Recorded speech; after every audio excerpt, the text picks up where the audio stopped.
దేవుడా, ఎలాగో పెద్ద ఆర్డర్ వచ్చి నా కలెక్షన్ వరల్డ్ ఫేమస్ అయిపోయి లక్షల డబ్బులు వచ్చి వదిలే, ఇది టూ మచ్.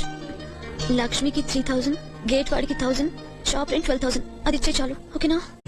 అబ్బాయికి మన సీత నచ్చలేదంటండి. అమ్మాయి మరీ ఫాస్ట్ అని చెప్తున్నారండి వాళ్ళు. ఎందుకు నవ్వుతున్నావు కోతిలాగా? అందరినీ వదిలేదంటే నువ్వు నవ్వకూడదు అంతే. అందులో రైట్ లేదు. సారీ చెప్పు, అంత నీ మూలంగానే.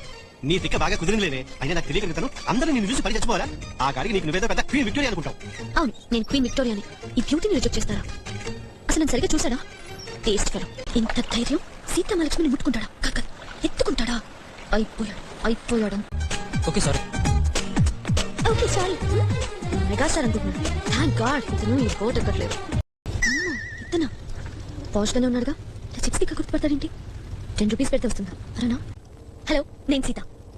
Hi, Ram, Sriram, Bond, James Bond. Hero megastar అయితే నేను క్వీన్ విక్టోరియా. నన్ను మీరేమైనా ఫాలో చేస్తున్నారా? మీ ఫేస్ అంత సీన్ ఉందని మీరు అనుకుంటున్నారా? ఏదేమైనా నువ్వు గోదాట్లో దూకి మునిగిపోతూ ఉంటే నేను వచ్చి నిన్ను కాపాడాను. ఏంటి? నువ్వు నాకు థ్యాంక్స్ చెప్పాలి. ఎందుకంత లెవెల్? అవును, నాకు లెవెలే. ఎందుకంటే నీ డొక్కు మొహం, నీ చెత్తటి, నీ సుత్తి ఇన్విటేషన్ నాకు నచ్చలేదు. అంతే, ఓకేనా? రా, చిన్న వస్తున్నాను, వాణి గెలవని. Thank you. ఆహా సీత, ఎంత అందంగా ఉన్నావే. ఇంత బ్యూటీని నేను ముందు బయటపడమేంటి? తన్నే చెప్పని, చూస్తా విన్నాడు చెప్పకుండా ఉంటాడు. అదేంటి కొత్తగా? నా అలవాటు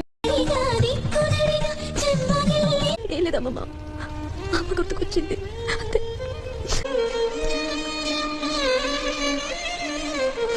అరే, ఇలాంటి పిల్లతో హీరో ప్రజాసేవ చేస్తాడా? ఈవిడ చేయనిస్తుందా? రెండిచ్చి ఇంట్లో కూర్చోబెడుతుంది. హలో, తనను అనుమానించాడు కాబట్టే క్షమించింది. అదే రాముడు వేరే అమ్మాయి గురించి ఆలోచించుంటే నిప్పుల్లో తోసేది. ఏమంటావు? ఏమంటాను? చెప్పు తీసుకొడతాను.